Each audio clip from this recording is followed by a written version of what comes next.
Hello, everybody out there in Facebook land, TikTok world, YouTube, everywhere. There's going to be a live version, a recorded version, all things in between. How are y'all doing this morning? Hopefully, you all are doing great out there. And hopefully, you've had a great start to your week so far. Today, we're going to be talking about Weavers of Worlds. So, welcome to the show. Welcome to the show. Here we talk about all kinds of cool stuff from comic books, comic book artwork, my comic book works, and let me get this a little bit more straight up and down. Horror movies, sci-fi movies, all the cool stuff, thrillers. If you like dramas, you're in the wrong place. But welcome to the broadcast booth, everybody. I am Monty Anderson, your host here at 412 Productions, the art of Monty Anderson. Again, hopefully you all are doing great out there. Hopefully you're doing well and having a good time while you're living life. Hopefully you're living life. Hopefully you're not just tied to your desk all the time, working 24/7. That's how I feel some days. Just because homesteading, illustrating, and disabled veteran, you feel like you don't do enough in a day sometimes. And there you have that. All right. So, let's start out with a little bit of artwork. A little bit of artwork updates. Sorry about that. Right here, the logo is coming along. I've got some wording to put on here. Sour Worlds right here to accompany the old logo right here. That's right here. That he's going to be switching out to all of his books and stuff with. Hence, Sour Worlds right here on the title.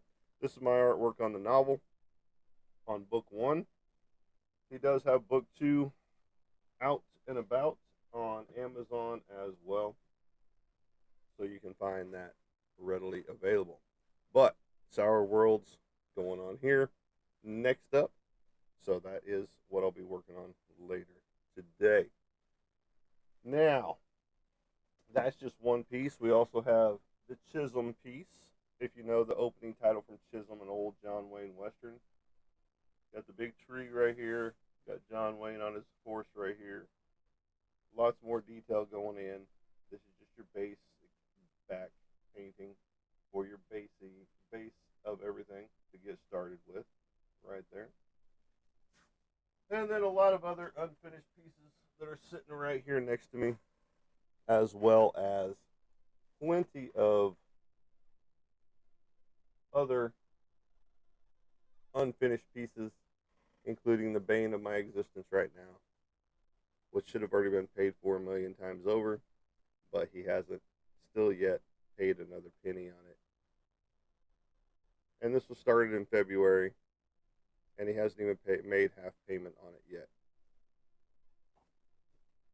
So, if Leo shows up, hopefully he's got me a report on that little note, because he knows someone that would be very interested in that piece, and I might just refund the original purchaser's money and go that route, which is a lot of what a lot of people have said I should do.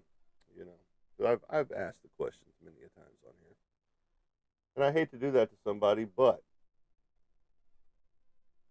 you're a manager of a business. You approach me for a memorial piece. I give you a good discount on this piece because I knew the person that passed away, and you don't even make a first payment until 3 months into the project. When had he just paid like $25 a month, it would have been paid for already.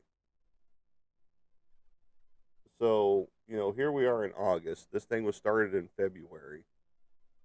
In reality, we're coming up on a year of making payments. And the last payment I received from this guy was $6.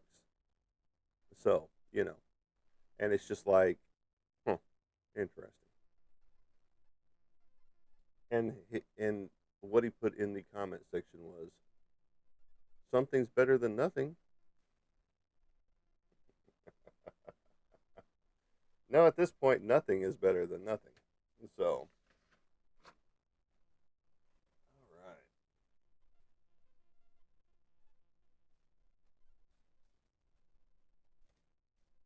Therapy sessions are going well. Let me just put it that way. Keeping that therapist in the money, keeping her in a job.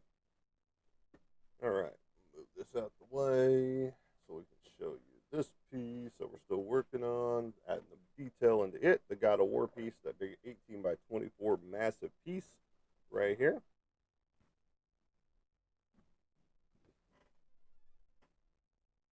And you can piss off right there TikTok.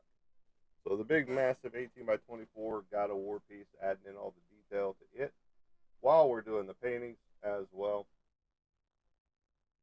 But this thing is huge right there. But you can see some of the detail that's going into it right there. Whereas, if you look over here, you can see the rudimentary shapes and things like that. But you're getting into all the armor and all the detail into the weaponry, the Leviathan axe, the Chaos blades, the spear, whatever the spear is called. Those of you that play games, especially God of War, know what all these things are.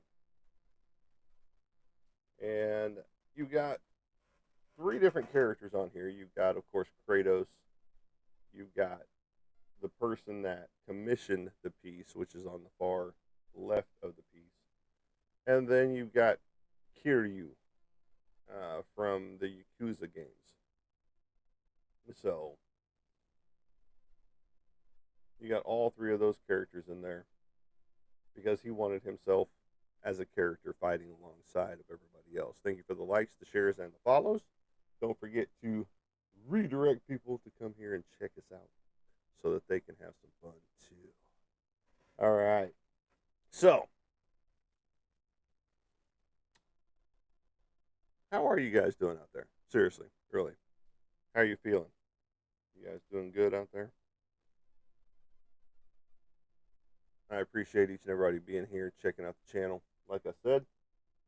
And I'll put this back in place so I don't get any paint on it while I'm working on other stuff on top of it. Get you back in place. All right. Turn this one off. We always get one of our regs that says, I'm too bright, too bright. All right. So, now, again, let's walk you through a little bit of memory lane on pieces that are in progress. Some John Wayne, Mr. Brewster Cogburn, right there. Dun, dun, dun. Then we've got another John Wayne right here.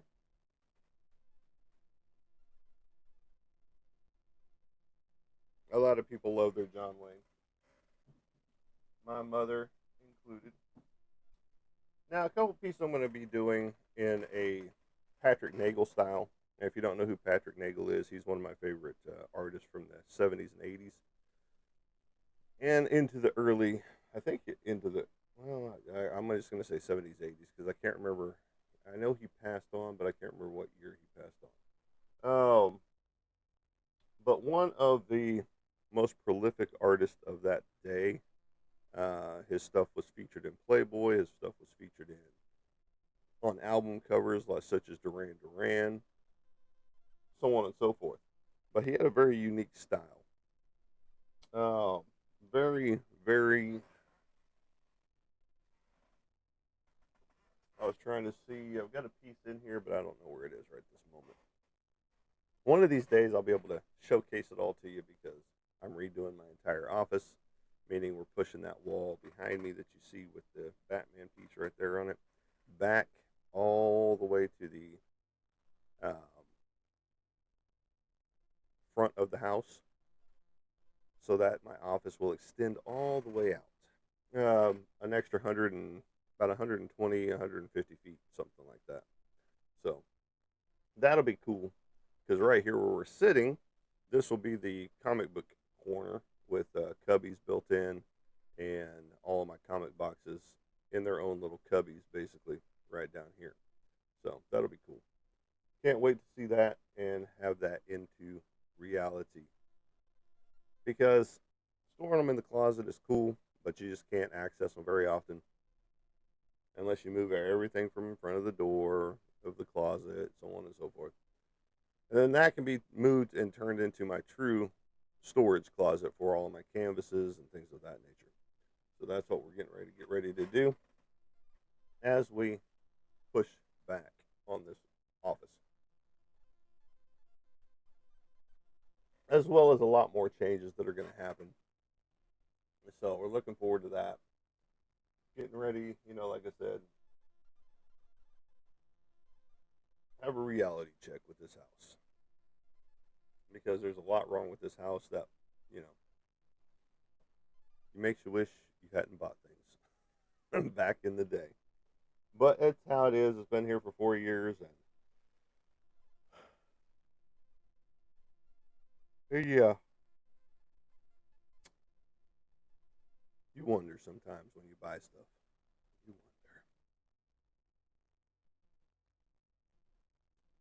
wonder. Now, with all of that being said,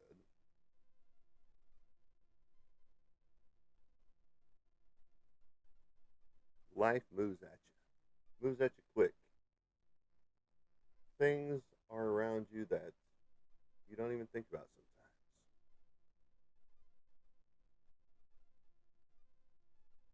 You look at it, you wonder.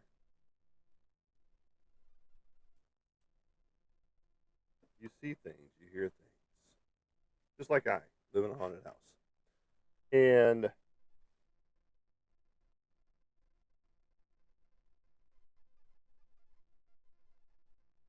you get all kinds of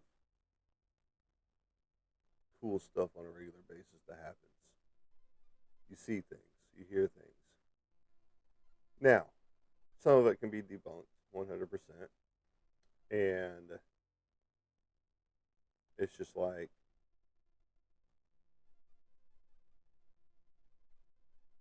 well, has it always been that way? Do other people experience the same things and just dismiss it?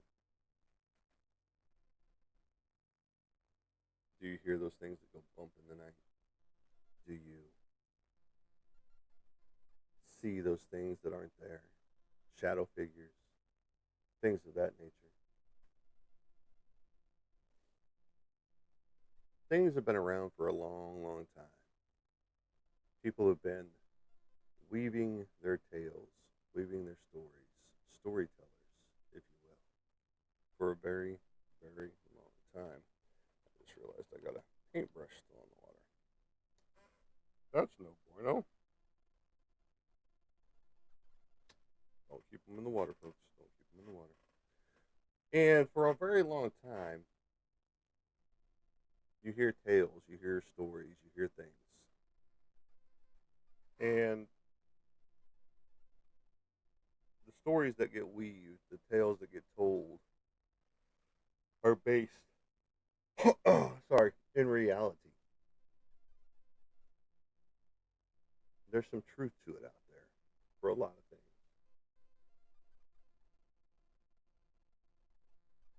Now, a lot of fiction, a lot of nonfiction.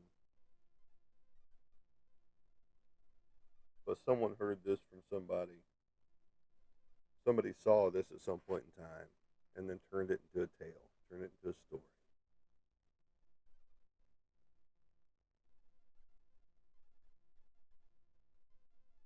And that's why you have books. That's why you have movies. That's why you have music.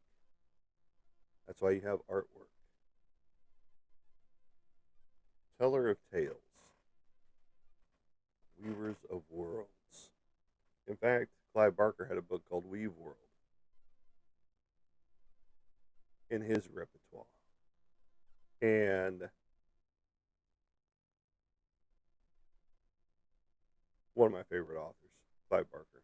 He tells stories like nobody's business, even better than Stephen King, in my opinion.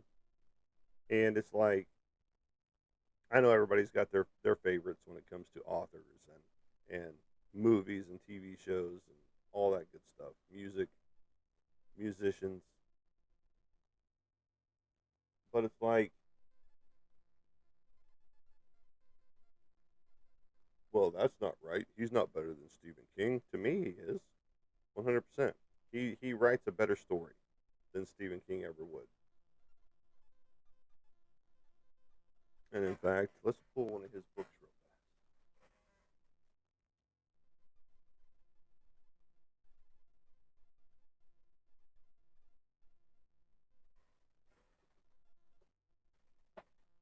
Just trying to see which one I want to pull. That's a good one.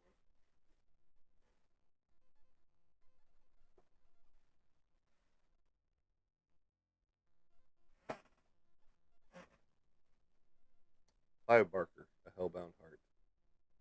Right there. That's a goodie.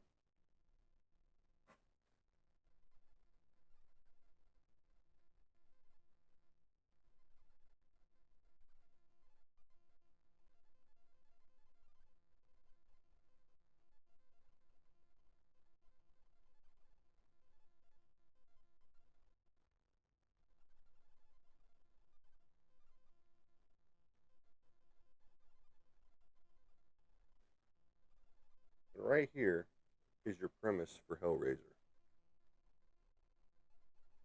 Hellbound Heart.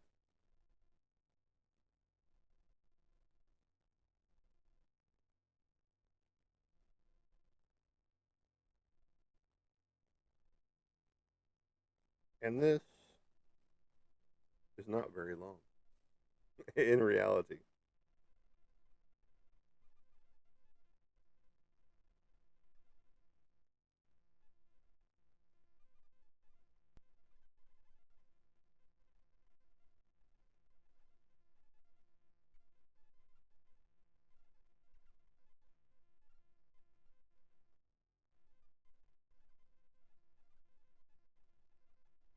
And it just, as you read it, you see the movie play out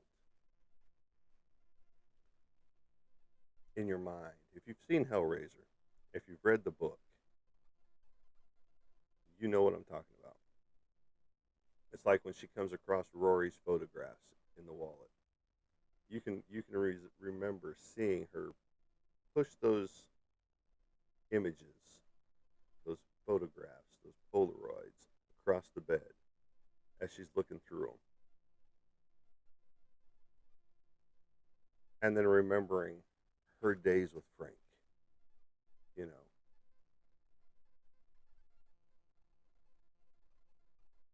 her husband's brother, and he just weaves the tale, weaves the world so well. It's not over the top. It's not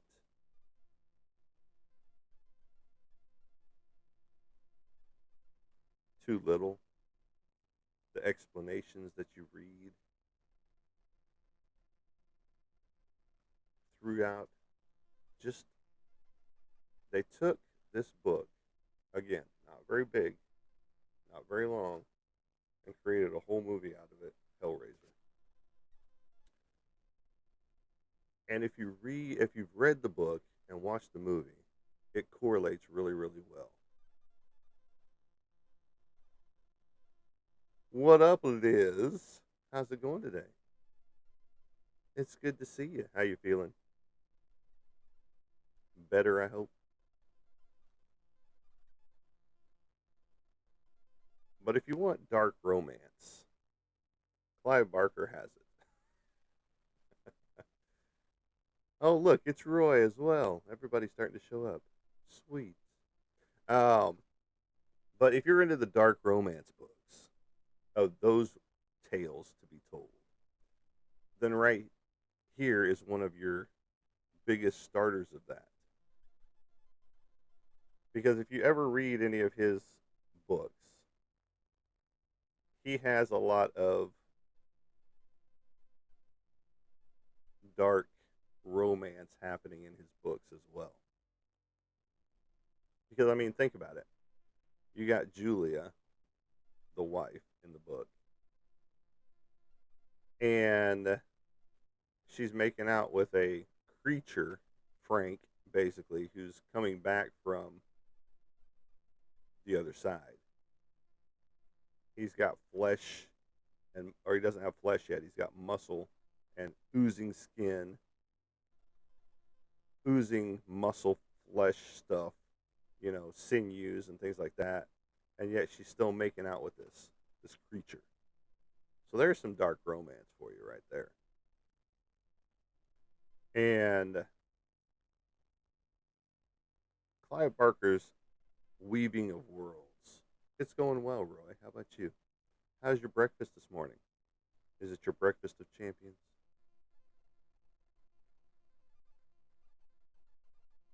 But how do people create the worlds and tell the tales that they do?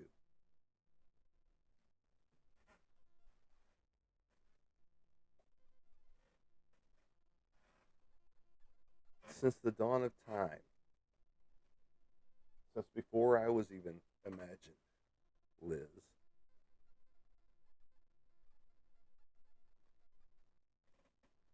stories have been passed down from generation to generation. Just like the creation of the world, just like myths,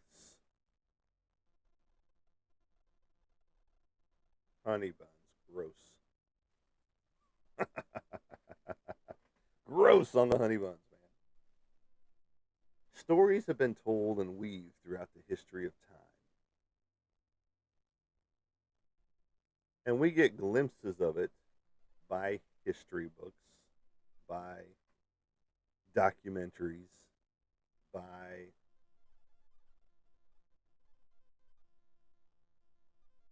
people telling tales that have been told to them since they can remember. Just like your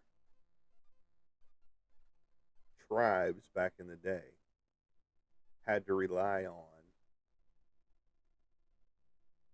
hearing a story and then telling it again later.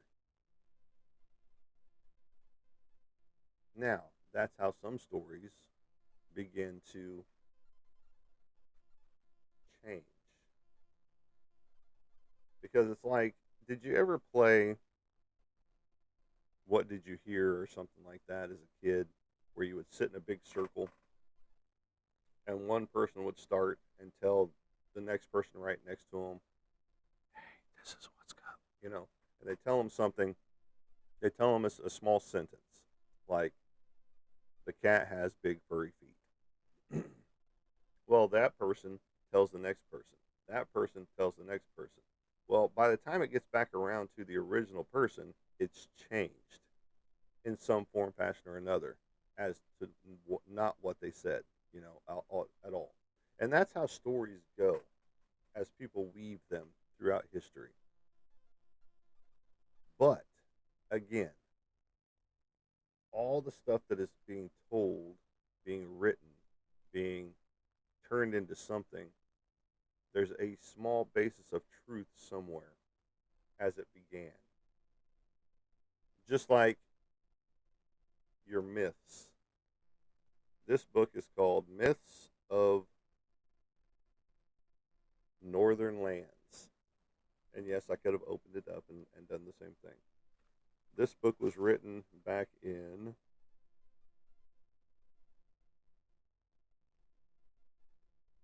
let me find it. Let me find it. There it is, 1895, by the American Book Company.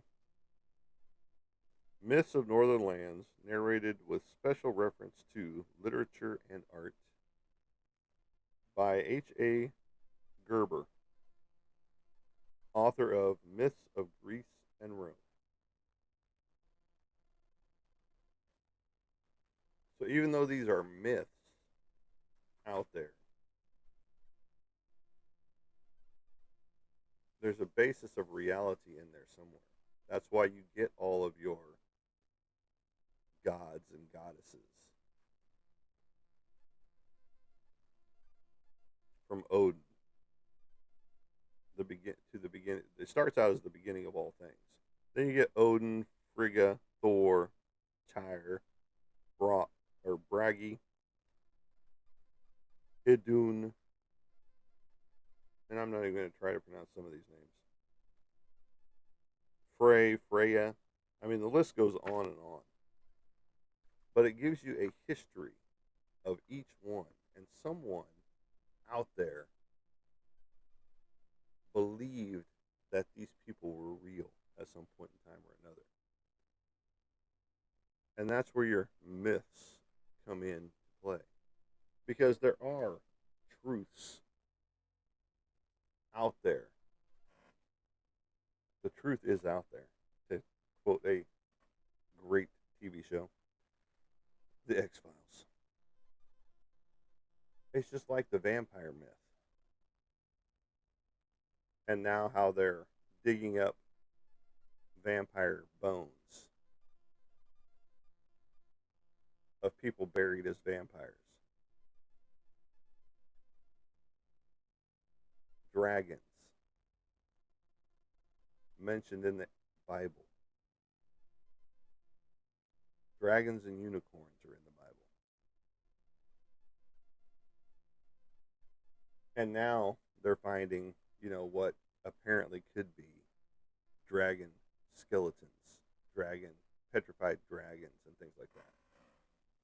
And then all these formations that you see that resemble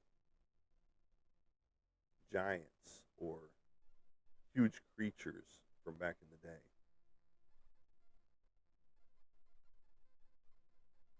Everything that gets told throughout history has a basis of truth into it. Just like someone created this right here, the making of Star Trek, Gene Roddenberry, back in the day. Yep, Agent Scully is hot on the X-Files. I thought you liked Mulder.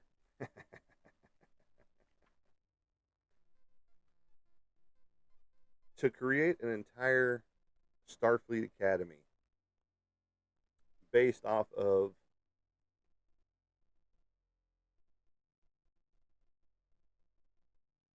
space exploration that hadn't even really started yet. Gene Roddenberry was ahead of his time.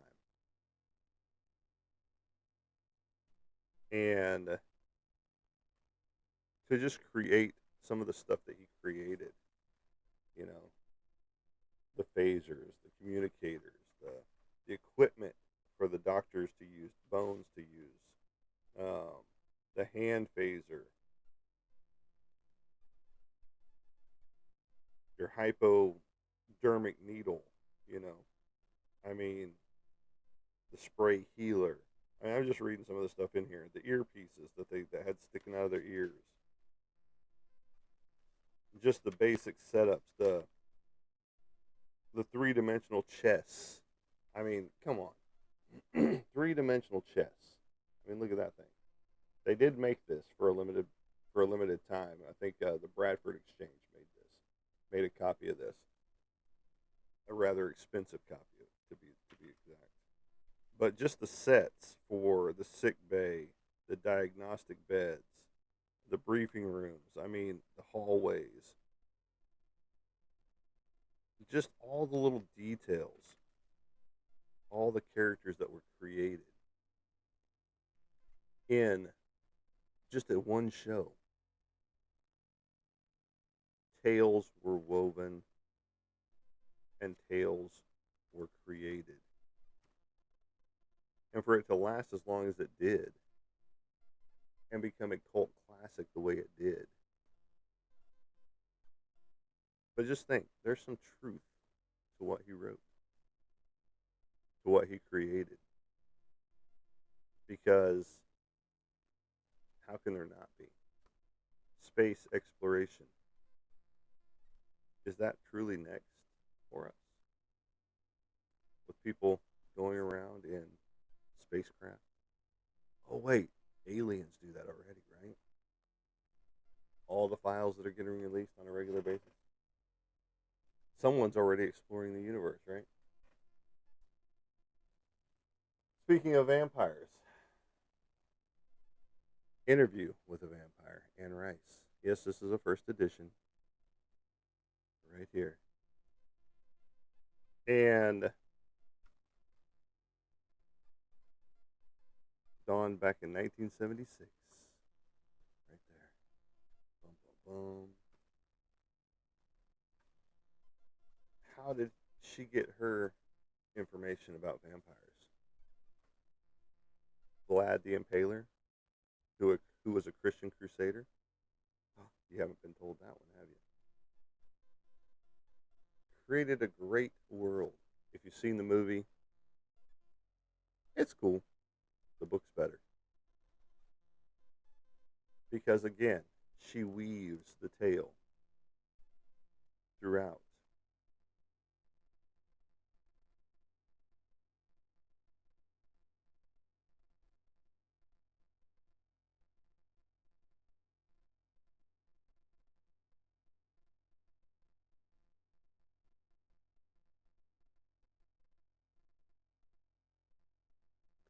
And just to read again the words that she put on paper, typed it in with a typewriter.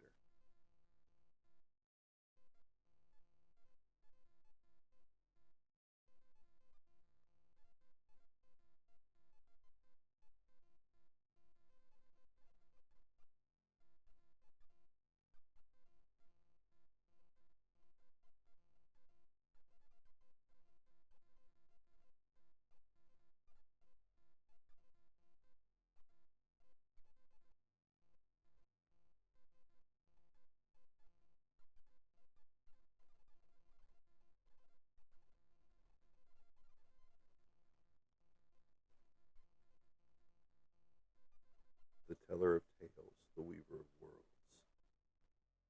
We all have our favorites. Some of mine, freaky folklore. Talking about your iconic creepy creatures throughout history that people have seen. Casey, good morning. From skinwalkers that are still seen today. Now, again, everything that we hear tale about, that we have literature on, there's some basis of truth to most of the tales that are told. Bigfoot. Now, everybody's still skeptical on Bigfoot, which I don't understand why. They believe a skinwalker before they believe Bigfoot. Makes no sense to me.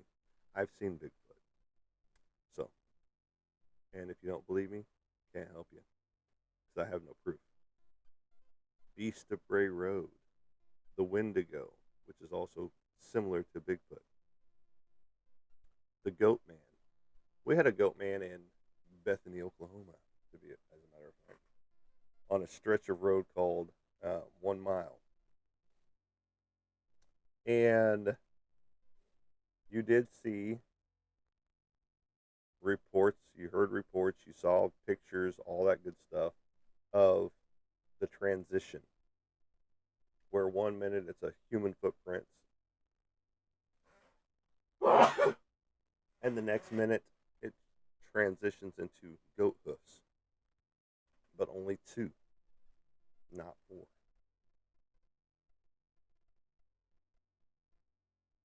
And there was a witch's house. Thank you. Thank you, Roy. And there was a witch's house on that same stretch of road. Now, was that all true? Or was it a hoax? Like you see happening in more and more with ghost hunters nowadays. And then let's move over to Europe, shall we? That's enough of the America side.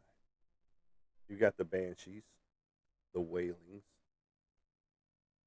the myling, which is a changeling style, the werewolf started over in England, in Europe, hence American Werewolf in London or American Werewolf in Paris.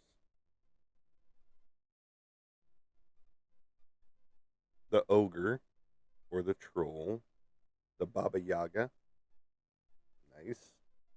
Africa, you've got, let's see if anything, the ghoul, the Groot slang, Australia and New Zealand. These are, I'm just reading a few of them. You've got the bunny yip in Australia and New Zealand. You got the yowie. You got the drop bear. And let's go to Asia to finish up. You've got the krasu, the thigh pop, and the yeti. Again, all based in something that was told from one person to another to another. My cousin's uncle, sister saw this thing in the woods. My great great grandfather encountered one of these while out fishing. And from that point on, it became a reality for somebody.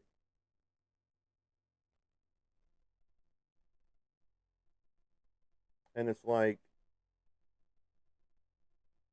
then you start hearing those myths and folklores in songs. And then songs went to reality as the songwriter saw it. Be it a love story, be it a breakup story, be it a tragic story, be it a drama, thriller, whatever. I'm not talking about Michael Jackson's Thriller. Although good song because of Vincent Price in the opening and midway through.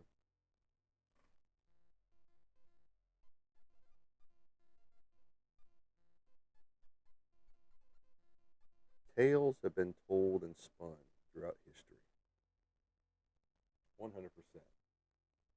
Just like another oldie right here, Lincoln and Men of War Times. This one was penned in 1892, so it's even older than my oldest book that I just showed you. Myths of Northern Lands? Yeah, Myths of Northern Lands. This was the 1895. So this right here, still in great condition, yellow pages, of course. You get a picture of Lincoln in there. A lot of people don't like Lincoln for whatever reason. Um, but again, one of his notes in here, it's a handwritten copy. It's an autographed copy from Abraham Lincoln. Go figure.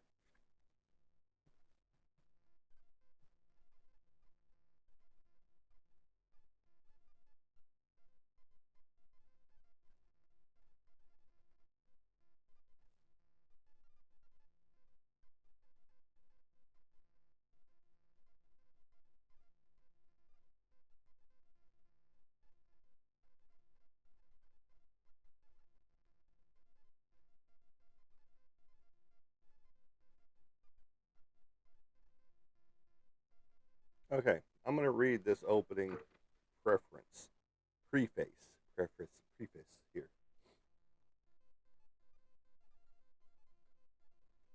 I'm not going to read it all, but I am going to read just a portion of it. As it says, the chapters in this volume make no pretensions to give either a biography of Abraham Lincoln or a history of his memorable administration. They were written amidst the constant pressure of editorial duties simply to correct some popular errors as to Lincoln's character and actions. So much has been written of him by persons assuming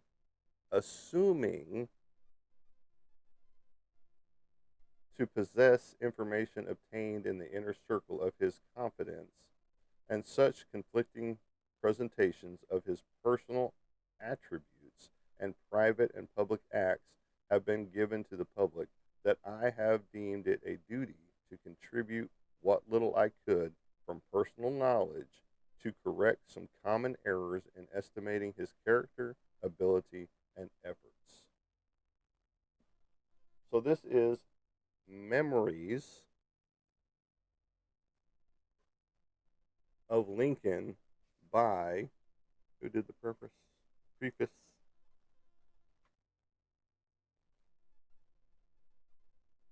A.K. McClure, Philadelphia, 1892.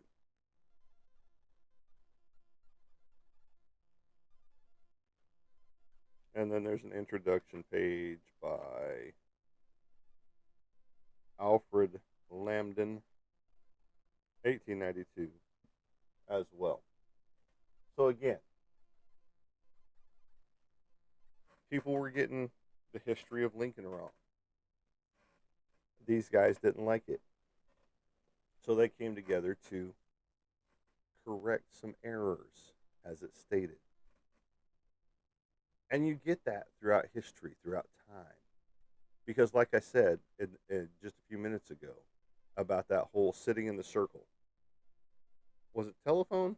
It might have been called telephone, where you whisper in the person next to you's ear something. Like I said, the cat has big fuzzy paws. That's what you start with.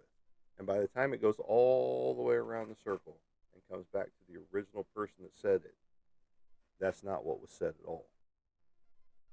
And that's what they were trying to correct in their viewings, in their talkabouts. But so many people, Frank Miller, writing great stories in comic books, weaving worlds and stories.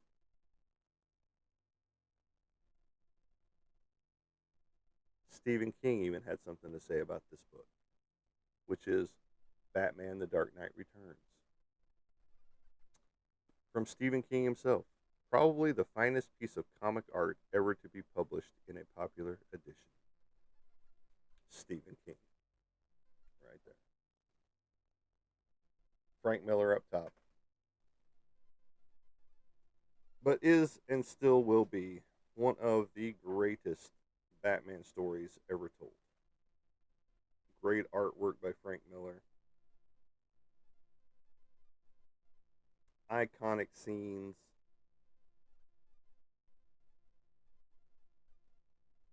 An older Batman who doesn't give a fuck.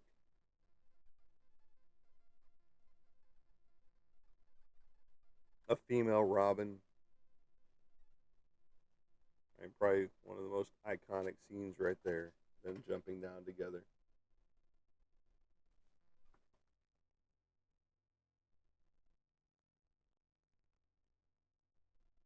But great, great book all the way around. What tales have you been told? What worlds have you heard weaved throughout your lifetime? Frank Herbert with his whole creation of Dune. Did you know it went beyond just Dune? Or do you just remember the movie that they made with Kyle MacLachlan, Patrick Stewart, and then redid it later on? This is just one of the books from Dune. This is Dune Messiah. But Frank Herbert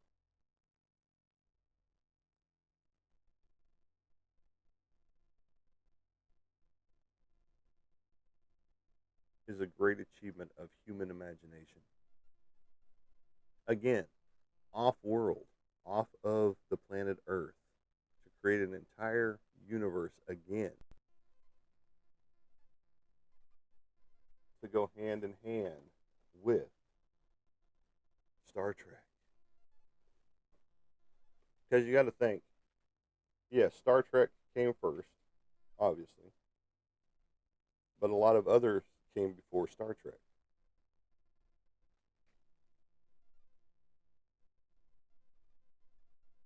This is 1969 when he wrote this. You got to think, Star Trek was 65, 66, 66 when it hit the movies or hit the TV show. And this was written in 68.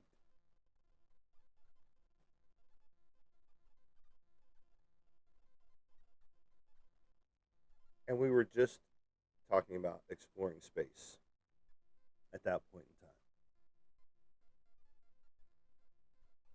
But outer space tales have been being written for a long time. How about a very famous one, War of the Worlds, that caused an entire town to panic in reality because of the words that were spoken over a radio broadcast. People thought it was real. People were preparing for the worst, if you will.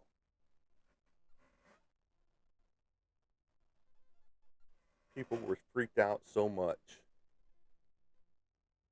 that they were calling their local law enforcement.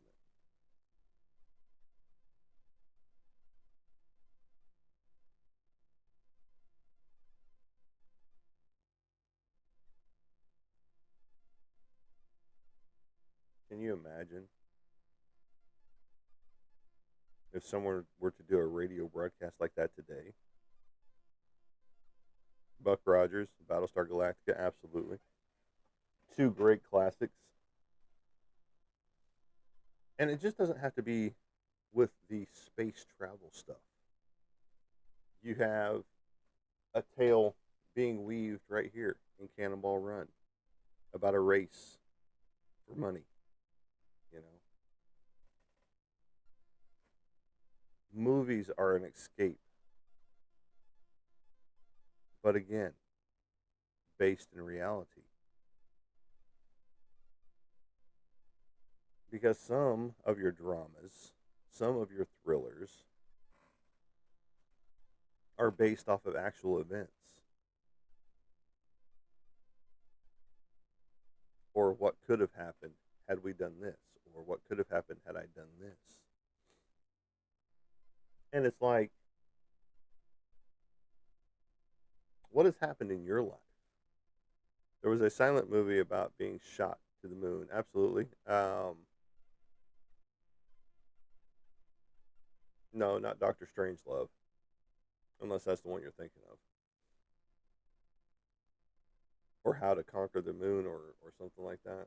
I can't remember what it's actually called. Where the actual like missile or bullet hits the eyeball of the moon. Is that the one you're thinking of? The rocket. Okay, yeah, that would be the one then. But for many, many, many thousands of years, myths and stories have been weaved throughout history from the dawn of time, like I said earlier. And it's like the story does change from generation to generation. Even though they try to keep it historically accurate as it was told from the very first person to the next. It's like the telephone booth. The story was told this way, but as it is today, until it was documented, written down by someone, the story changed X amount of fold before it started getting into a printed form. And that goes back to your folklore. That goes back to your myths of your gods and goddesses. And it's like, how much of the story truly changed before it got to a pen to paper, chiseled a tablet.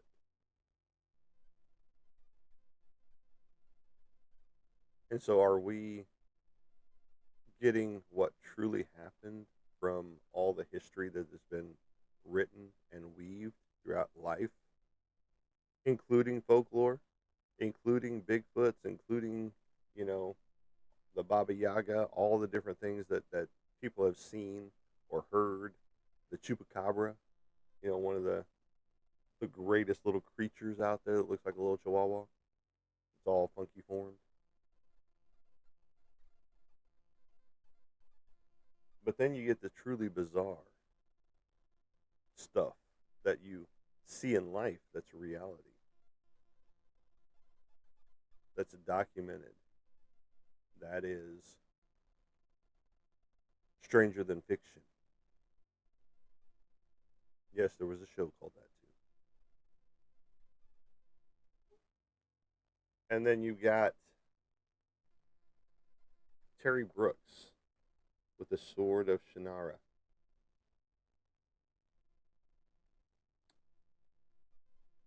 And this is just one of the books that he has written in his lifetime.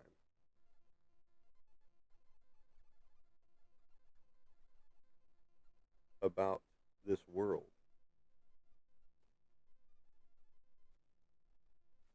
And it's like, where, besides historical information, did you come up with all of this fascinating worlds that you weaved? I was trying to find a date for you.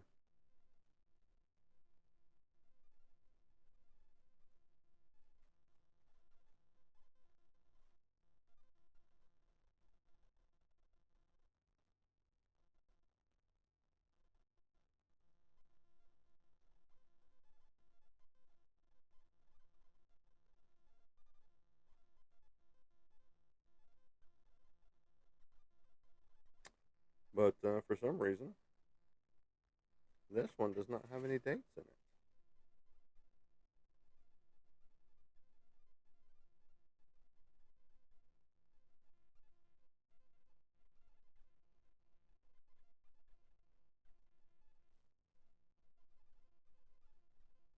Hmm. Let me see if it's on here.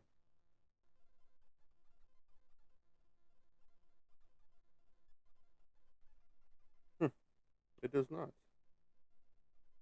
I'd have to go look to see when this was actually written because for some reason there is no. Oh, here we go. I just missed it.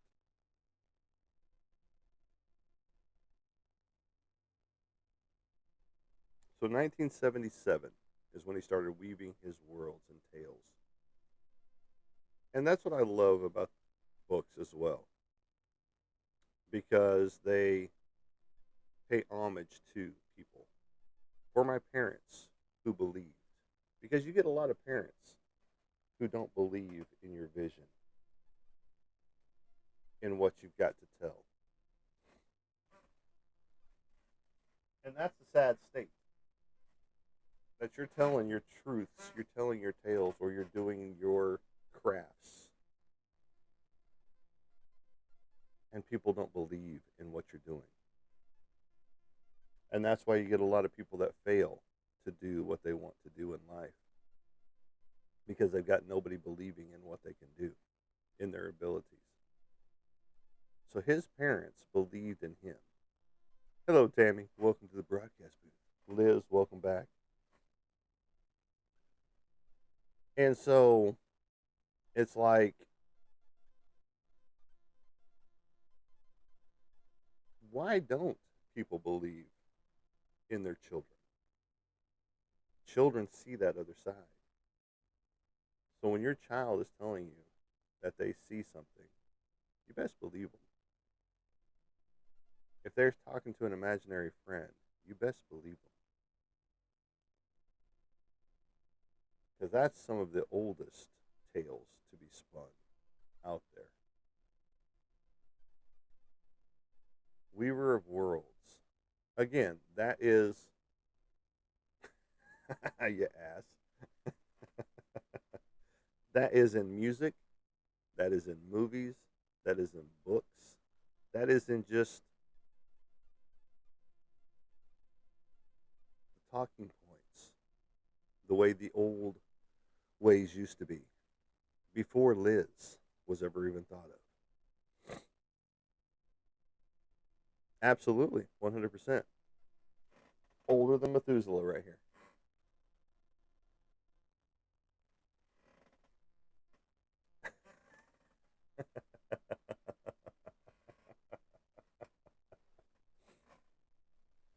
But yes, Weaver of Worlds. What is your favorite tales to be told? What is your favorite music that has been spun? What is your favorite movie that has been told, that has been shown to you out there? As you should, because the other side is real when it comes to spooks, spirits, and demons, and goblins, and all that good stuff. It's all reality. Like I said, I live in a haunted house. I see it on a daily basis. So,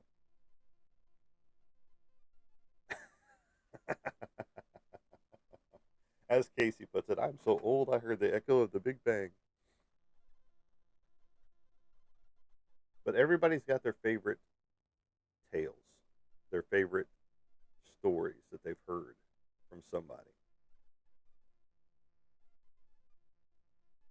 Everybody's got their, like I said, favorite authors, favorite directors, favorite movies. All those were told by a storyteller.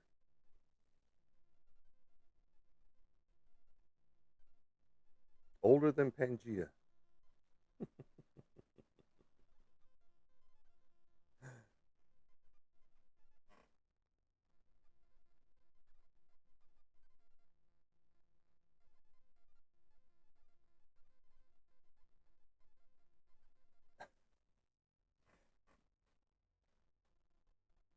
Methuselah's older, though. Pre fax machines.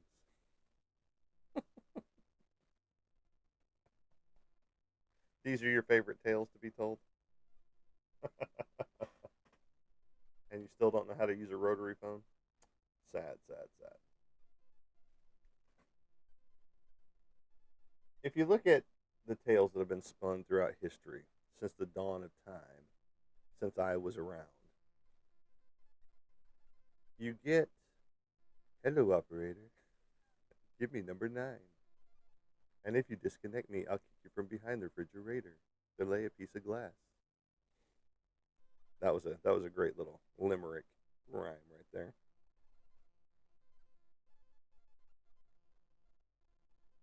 Before facts, we just told a woman, "Yes, Roy, you're old too, but don't even try to play it off."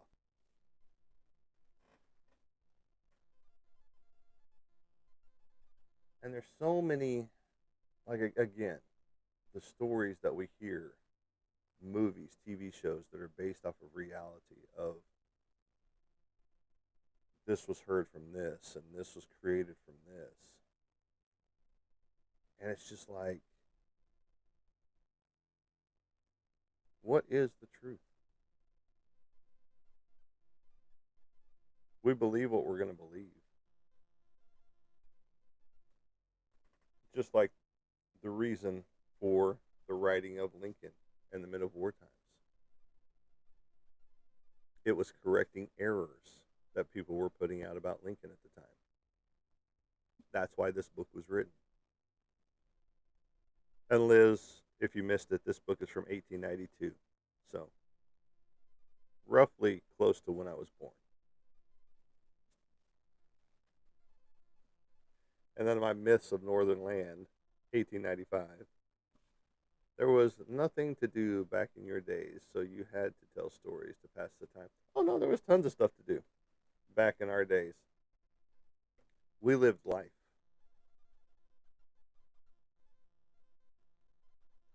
Absolutely. Absolutely. Or more. When everybody sees the same event, you're still getting a different story about the event, the exact same event that happened.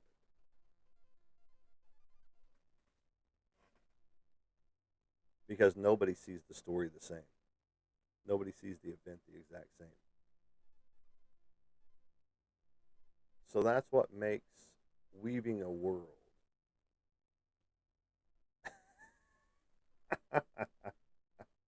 Mahjong. Mahjong. You're actually fire at chess. I bet you wouldn't be fire at, where is it again? 3D chess, like Spock was. Leonard Nimoy on Star Trek. 3D chess right there, baby. Right there. That's a whole new level right there.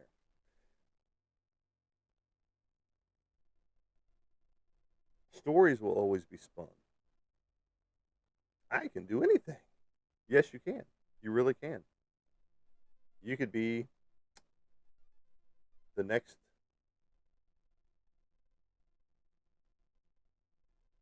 Laura Croft, going and spelunking in different catacombs and finding treasures.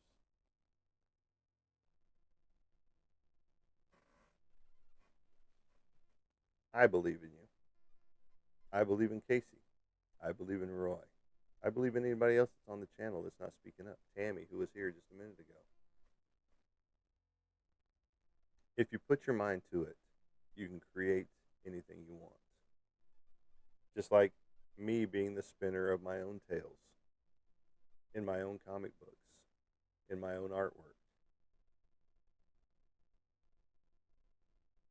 There's a lot of new horror movies getting ready to show up as well. Live long and prosper, not prosperous, prosper. Get it right, bud. And don't forget to hold your hand up in that specific way, right there. The elders cannot spell. I believe that children are the future. You gonna sing that song too? Absolutely, absolutely. Sorry. Yeah, if you're gonna quote it correctly, um, because there's gonna be a lot of people that will come at you, me included. Yeah, I'll bust your chops, especially eating your honey buns. Ew, gross. Probably dipping them in a Dr Pepper or something. And there's a tale to be spun right there. Live long and prosper. Much better. Much better. But stories will always be spun, no matter what. Tales will always be told. There's always going to be a new movie. There's always going to be a new book. Live, laugh, love, and live. There you go. There you go.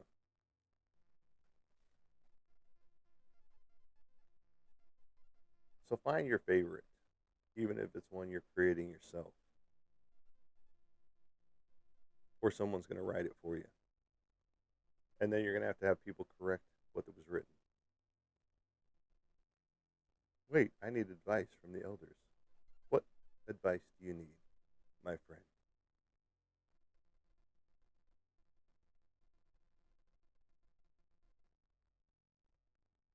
What are some ancient remedies for colds you guys have? Well, there's a lot. Um,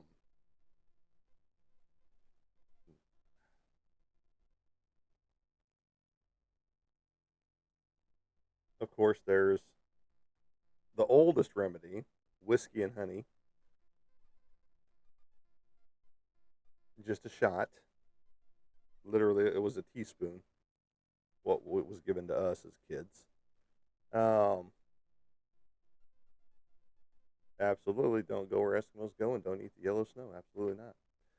That's not a remedy though. Um, but yeah, whiskey and honey was always a great cure for the cold or even anything. Because if you sniffled, if you sneezed at my great grandmother's house, come here, and she'd pour that into the teaspoon and shove it in your mouth. And it was just like, okay, thanks. That burned all the way down. Um, let's see what other remedies. Menthol, not the cigarette. We do not condone smoking here. Um, Mentholatum rub is a good one on your chest. Um, Castor oil, which is gross, but does tend to work. But some home remedies, stuff that you've got possibly around your own home. Steam to open up your sinuses. There's one that is weird, but you stick your tongue to the roof of your mouth as hard as possible, and then you press your forehead right at your sinus area right here. At the same time, you hold it for about 30 to 45 seconds and then release it. That's supposed to release anything that's in there, uh, sinus stuff. Tea is okay with the right kind because they do have some herbal teas that could help you. I'm not sure what you have at your house. Um, what else we got? Well, you're welcome that we have the knowledge to help you out with that. Uh, let's see here. What other herbal remedies that you might have lying around your house? You don't want to take in too much ingestion of oils um, into the body. Yes, ancient ways.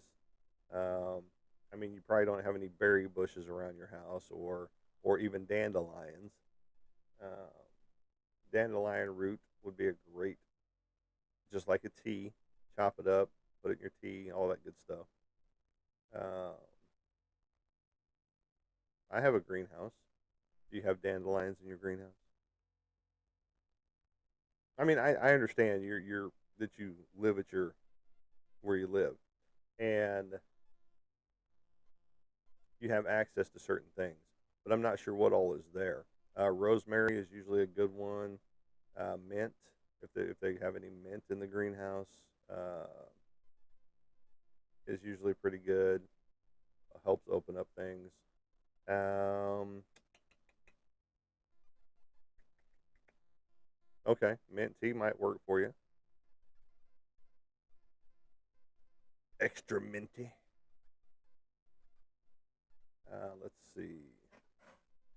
I'm trying to think of some home remedies for the cold, for the common cold.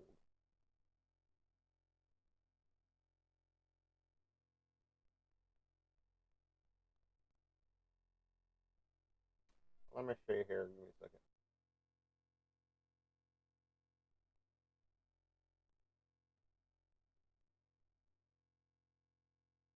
Come on, pokey little puppy.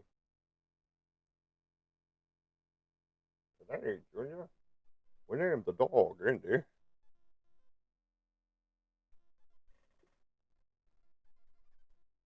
Get out of my face.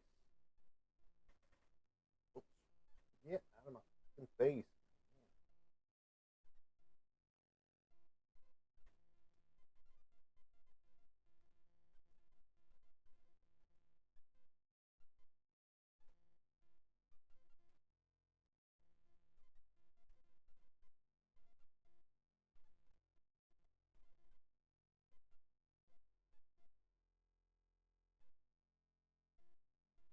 Okay. Let's try it.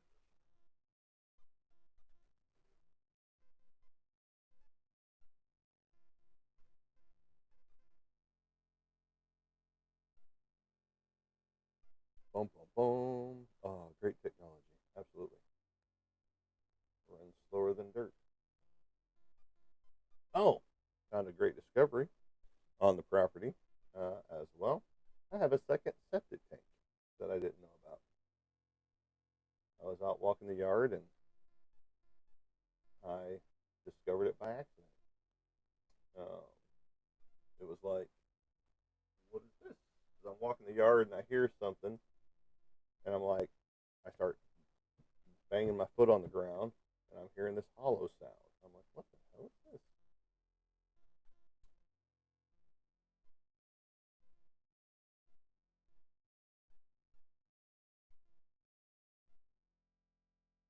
If you like grapefruit and you have some of that, you can have some grapefruit.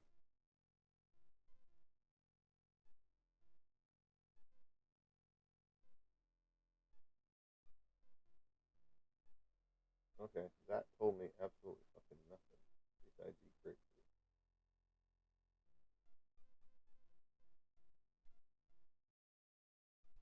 There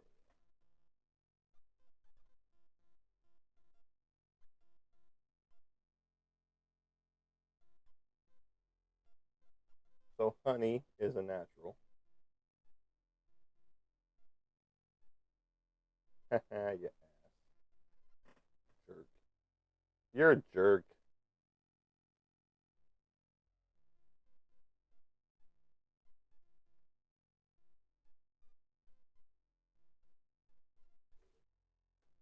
But we love you anyway, Liz. Honey, if you have elderberry extract, there you go. Oh, the saltwater gargle. I forgot about that. Warm salt water. It's nasty as all get out. It's like drinking seawater. Saline rinse or the neti pot, which you have that little thing going up your nose as you tilt it in. It's going up into your sinus cavities and flushing everything out the other side. Steam or humidifier, which means just get you some boiling hot thing of mint water and put you a towel over the top of it and just breathe. You know, like I said, menthol, vitamin C and zinc, of course, lots of fluids and hydration, plenty of rest, which if you're working, you're not going to get any rest.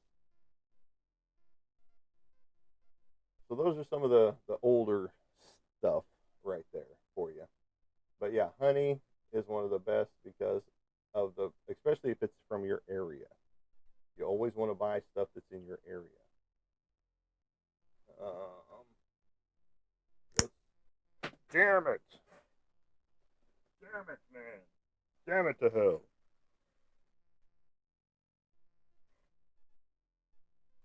Knocked you on the floor. Come on. Hello. There we go. Let's see what this one has to say.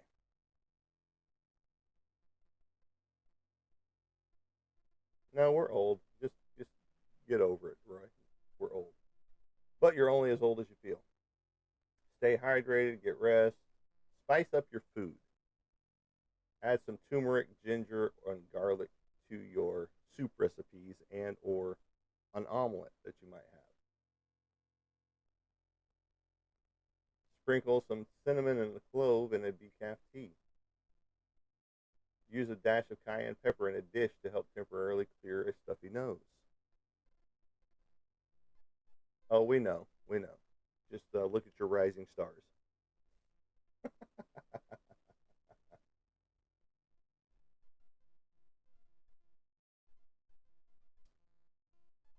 Um, okay, that one told me shit. Where's the good shit? Come on, man. Where's my preppers at?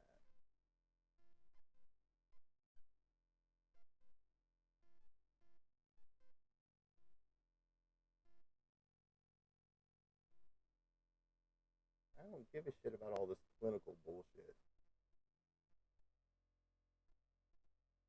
Where's my fucking preppers at, man?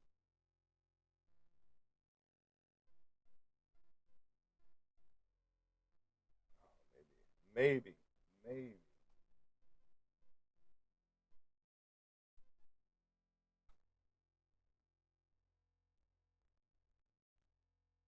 Holistic remedies, man.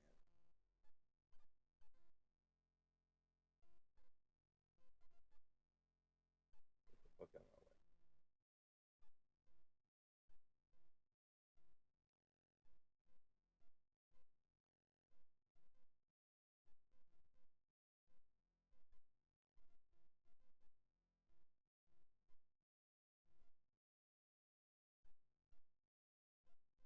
Let me see if we can find.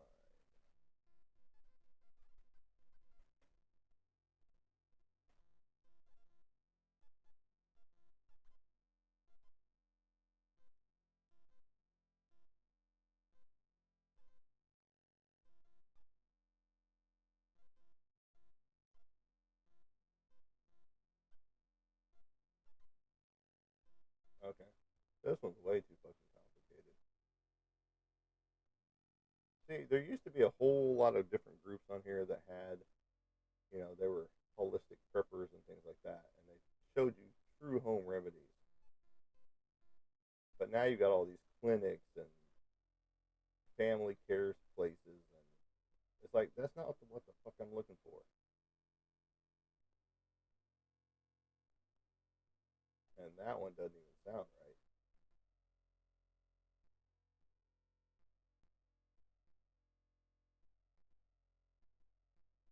Because all of these are just all the clinics and companies. What happened to the good shit that used to be on here?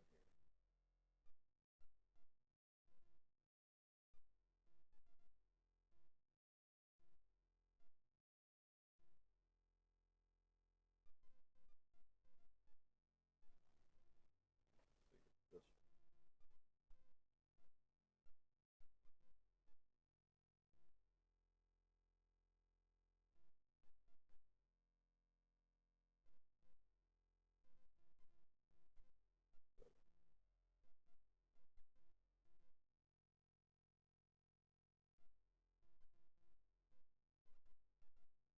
and it's got to be a hot honey with ginger and some lemon in it as well. But that other tea could work.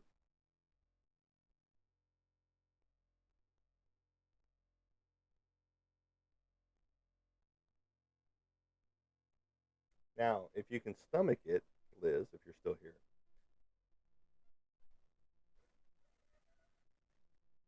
crush some garlic into milk and down it.